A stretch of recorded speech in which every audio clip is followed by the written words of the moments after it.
Hello viewers, welcome to Raihan Tanjim. আশা করি সকলে বেশ ভালোই আছেন। তো আজকে আমাদের যে টিউটোরিয়াল সেটা হচ্ছে মাইক্রোসফট এক্সেল সম্পর্কিত, এবং আজকের ভিডিওটিতে আমরা কথা বলবো। দেখেন এখানে আমার মাইক্রোসফট এক্সেলের এই যে 4টি অথবা 5টি শিট আছে, এই সবগুলো শিটকে আমি একটি পিডিএফ ফাইলে কনভার্ট করব এবং একবারেই এক ক্লিকের মাধ্যমে আমরা 4টি এক্সেল ফাইলকে একটি পিডিএফে নিয়ে যাব।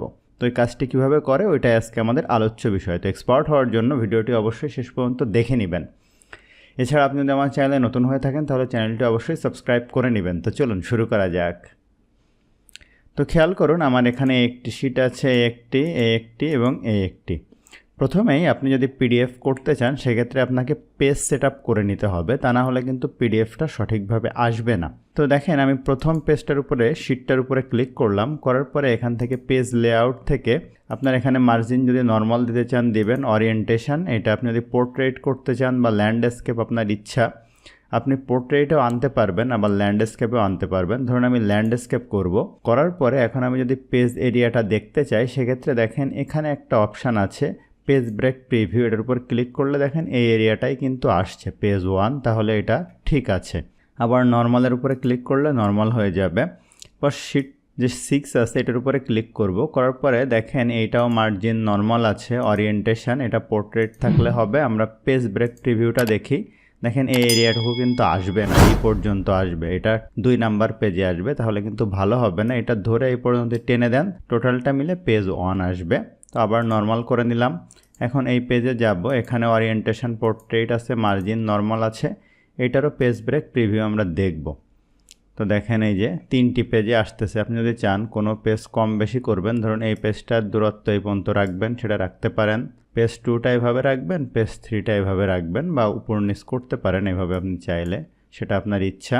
এটাও নর্মাল করে নিলাম এবং সর্বশেষ পেজে গেলাম। এইটা আমরা মার্জিন দেখলাম নর্মাল, ওরিয়েন্টেশন দেখেন ল্যান্ডস্কেপ করব, এটা যেহেতু একটু বড় ডেটা। এখান থেকে পেজ ব্রেক প্রিভিউ দেখব, দেখেন এই পর্যন্ত আমরা এটা টেনে দিব, না হলে কিন্তু আসতো না, ঠিক আছে।